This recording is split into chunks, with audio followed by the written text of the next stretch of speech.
জয় মা দেবী কামাখ্যা দেবীর জয়। অম্বুবাচী মেলা পূর্ব ভারতের অন্যতম গুরুত্বপূর্ণ উৎসব। কামাখ্যা মন্দিরে অনুষ্ঠিত মেলাটি অন্যতম বৃহৎ ধর্মীয় সমাবেশ এবং প্রতি বছর জুন মাসে পালিত হয়। এই মেলাটি অত্যন্ত গুরুত্বপূর্ণ একটি হিন্দু ধর্মের পৌরাণিক উৎসব। হিন্দু ধর্মের বিভিন্ন আনুষ্ঠানিক ক্রিয়া, ধর্মকৃত্য বা লৌকিক আচার উদযাপিত হয়, যেমন বিভিন্ন ব্রত। আমাদের মধ্যে অম্বুবাচী নিয়ে অনেকের এই বিভিন্ন ধরনের মতামত রয়েছে। অম্বুবাচী বিভিন্ন আঞ্চলিক ভাষায় অমাবতী নামে পরিচিত।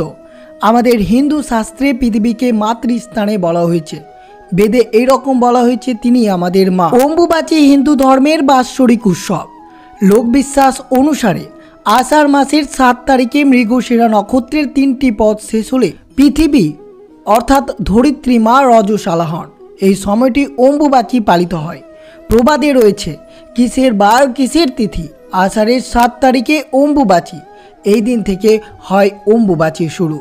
জ্যোতিষশাস্ত্রে বলা হয়েছে, সূর্য যে বারের যে সময়ে মিথুন রাশিতে গমন করেন তার পরবর্তী সেই বারে সেই কালেই অম্বুবাচী হয়, অর্থাৎ পৃথিবী এই সময় রীতিমতী হন।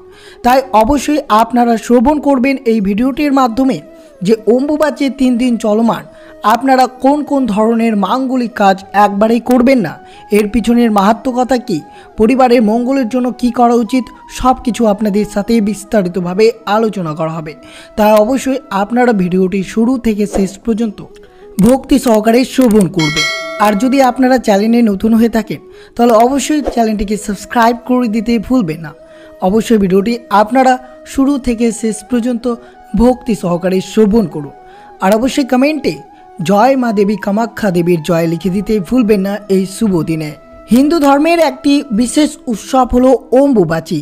লোককথা অনুসারে আষাঢ় মাসের মৃগশিরা নক্ষত্রের 3য় চরণ শেষ হলে ধরিত্রী মা এই দিনে ঋতুমতী হন, আর এই সময় থেকে পালন করা হয় অম্বুবাচী। আমরা জানি, কোনো নারীর রজস্বলা হলে তখন তিনি সন্তান ধারণের উপযুক্ত হন। ঠিক তেমনই মনে করা হয় বর্ষার আগমনে ধরিত্রী মাতা রজস্বলা হন। আর এই সময় বেশ কিছু ধরনের কৃষিকাজ, মাটি কাটা, জমিতে লাঙল চালানো সম্পূর্ণরূপে নিষিদ্ধ রয়েছে।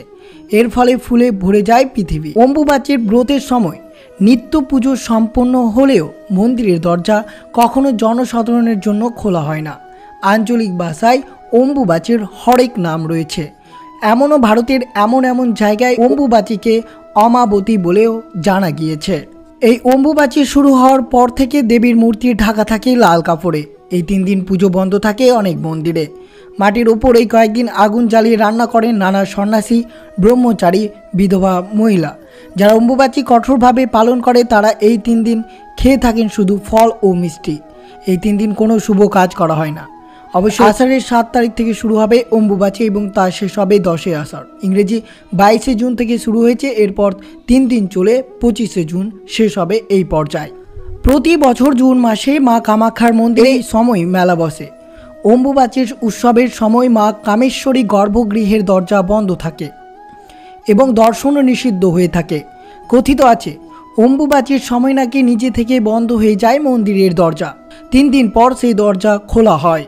এই সময় গর্ভগৃহে লাল তরল লক্ষ্য করা যায়। ভক্তরা সাদা কাপড় দিয়ে পুজো দেন অম্বুবাচীর আগে। ওই কাপড় রাখা থাকে কামাখ্যার মায়ের গর্ভগৃহের বিশেষ স্থানে। 3 দিন পর দেখা যায় সেখান থেকে আসা লাল তরলের জেরে অমন হয়ে যায় সাদা কাপড়। স্থানীয় বাসিন্দাদের বিশ্বাস যে অম্বুবাচীর পর কামাখ্যা মন্দির দর্শন করলে বিশেষ মনোবাঞ্ছা পূরণ হয়। আর ওই লাল কাপড় যদি কেউ বাড়িতে আনতে পারেন তাহলে যাবতীয় দুর্ভাগ্য কেটে যায়। শুধু তাই নয়, এই সময় ব্রহ্মপুত্রের নদের জল 3 দিন লাল হয়ে যায়। আজ অবধি যার কারণ ব্যাখ্যা করতে পারেনি কেউ, করলেও তা নানা বিতর্ক রয়েছে। মনে করা হয় দেবী ঋতুর কাল প্রভাবে এই বিশেষ পরিবর্তন রয়েছে। এই সময় বাড়ির মহিলাদের ব্রত পালনের অনেক নিয়ম রয়েছে। পঞ্জিকা মতে এই ব্রত অবশ্যই পালন করতে হবে বিধবা এবং ব্রাহ্মণদের। তবে সধবাদের জন্য নিয়ম রয়েছে। এই সময় মূলত পাক দ্রব্য খাওয়া নিষেধ থাকে।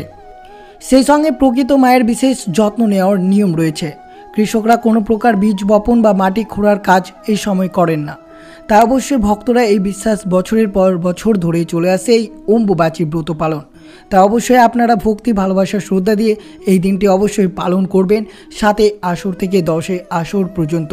আর বিশেষ করে মনে রাখবেন এই অম্বুবাচী চলমান আপনারা কোন কোন কাজ পরিবারে করবেন না, যার ফলে অমঙ্গল নেমে আসতে পারে। তাই অবশ্যই সতর্ক থাকবেন আর অবশ্যই মনোযোগভাবে শ্রবণ করুন। প্রথমত, অম্বুবাচী তিথি চলকালীন শুধু দেবদেবী নয়, বাড়িতে কিংবা মাঠ যে কোনো কোথায় নিয়ম মানতে হবে।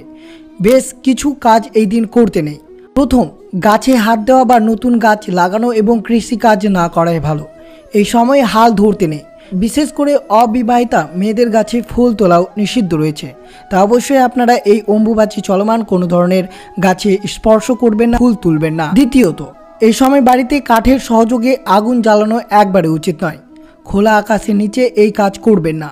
তা অবশ্যই আপনারা উনুনে আগুন জ্বালিয়ে রান্না করবেন না। অবশ্যই এই নিয়মটি আপনাদের মেনে চলতে হবে।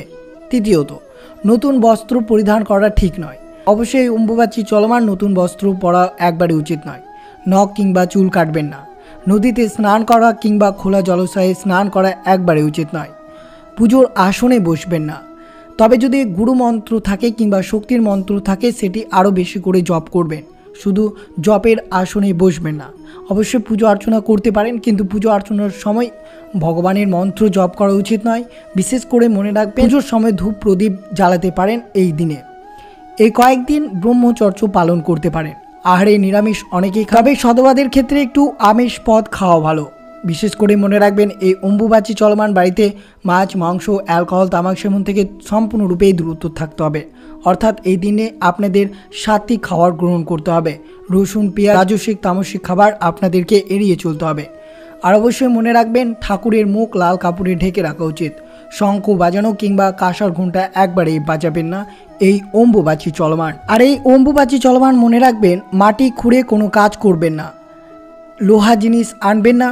কোনো ধরনের জিনিস দান করবেন না এই অম্বুবাচী চলমান। 3 দিন নিয়ম কিংবা তিথি কেটে গেলে তারপর বাড়ির সমস্ত কিছু পরিষ্কার করে গঙ্গা জল ছেটানো একবারই দরকার। তবে অবশ্যই সেই দিকে কোনো অবিবাহিতা মেয়ে কিংবা সধবাদের সাবান শ্যাম্পু ব্যবহার করা উচিত নয়। এই বিষয়টি আপনাদেরকে নজরে রাখতে হবে।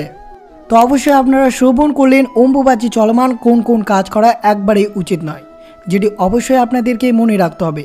যদি এই কাজগুলো পরিবারে করেন অম্বুবাচী চলমান, তাহলে অবশ্যই অমঙ্গল নেমে আসতে পারে এবং এতে ধরিত্রী মাতা অত্যন্ত রুষ্ট হতে পারে। তাই অবশ্যই আপনারা সতর্ক থাকবেন। আর অবশ্যই শ্রবণ করুন অম্বুবাচীর পিছনে পৌরাণিক কাহিনীটি কি রয়েছে। মা কামাখ্যা মন্দির হলো আসামের গুয়াহাটি শহরে অবস্থিত একটি পবিত্র মন্দির। কামাখ্যা মন্দির ভারতের 51টি শক্তিপীঠের মধ্যে একটি এবং এটি মাতা কামাখ্যার উদ্দেশ্যে নিবেদিত। কামাখ্যা মন্দিরকে সবচেয়ে পবিত্র বলে মনে করা হয়েছে। বিশ্বের 51টি শক্তিপীঠের মধ্যে এটি প্রাচীনতম। এটা বিশ্বাস করা হয় যে মন্দিরের নিয়ন্ত্রক দেবী মা কামাখ্যা দেবী এই সময়কাল তার বার্ষিক ঋতুচক্রের মধ্যে দিয়ে যান। এই 3 দিনের জন্য মন্দিরের দরজা সম্পূর্ণরূপে বন্ধ থাকে এবং চতুর্থ দিনে নবজাতক দেবীর এক ঝলক দেখার জন্য মানুষের জন্য দরজাগুলো খোলা হয়। বলা হয় যে হিন্দু পুরাণে পবিত্র ত্রিমূর্তির ধ্বংসকারী হিসেবে পরিচিত ভগবান শিবের স্ত্রী সতী তার স্বামীর প্রতি তার পিতা দক্ষ দ্বারা নিক্ষিপ্ত অপমান সহ্য করতে না পেরে তার জীবন কেড়ে নিয়েছিলেন। ভগবান শিব তার স্ত্রীর মৃত্যু শুনে খুব কম লোকই ক্রোধে ভোগেন এবং দক্ষকে তার মানব মাথার পরিবর্তে একটি ছাগলের মাথা দিয়ে শাস্তি দেন। দুঃখ এবং ক্রোধের বিধ্বস্ত হয়ে ভগবান শিব তার স্ত্রীর মৃতদেহ সংগ্রহ করে এবং তাণ্ডবে নামে পরিচিত ধ্বংস নৃত্য করেন। তিনি অপ্রতিরোধ ছিলেন এবং ভগবান শিবের ক্রোধ প্রশমিত করতে বেশ কয়েকটি শক্তিশালী দেবতার প্রয়োজন হয়েছিল। এই আঘাতের মাঝে পবিত্র ত্রিদেবতার আরেক দেবতা ভগবান বিষ্ণু সতীর মৃত্যুদেহ 51টি টুকরো করে কেটে ফেলেন। তার নারী যৌনাঙ্গ সেই স্থানে পড়েছিল যেখানে আজও কামাখ্যা মন্দিরটি অবস্থিত এবং এখন এটি তান্ত্রিক সম্প্রদায় সাধু বা হিন্দু সাধু পুরুষদের জন্য এটি একটি আবশ্যক তীর্থস্থান হয়ে ওঠে।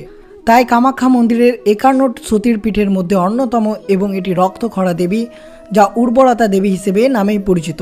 এখানে দেবী সতীর জন্যই পতিত হয়েছিল বলে বিশ্বাস রয়েছে, যা এই মন্দিরকে বিশেষ তাৎপর্য বলে এনে দিয়েছে। এটি তন্ত্র সাধনার একটি গুরুত্বপূর্ণ স্থান এবং এখানে 10 মহাবিদ্যার মন্দির রয়েছে। তা অবশ্য আপনারা শ্রবণ করলেন অম্বুবাচী চলমান পরিবারে কোন কোন কাজ করা উচিত নয়, কীভাবে এই দিনটি আপনারা উদযাপিত করবেন। আর অবশ্যই আপনারা শ্রবণ করলেন অম্বুবাচীর পিছনের পৌরাণিক গল্প কী। তো এই ছিল ভিডিওটি ভালো লাগলে অবশ্যই চ্যানেলটিকে সাবস্ক্রাইব করবেন, লাইক করবেন, কমেন্টে ভক্তি ভালোবাসার শ্রদ্ধা দিয়ে জয় শ্রী কামাখ্যা দেবীর জয় লিখে দিতে ভুলবেন না এবং ভিডিওটি আপনার আত্মীয় ভক্ত বা বন্ধুদের সাথে অবশ্যই শেয়ার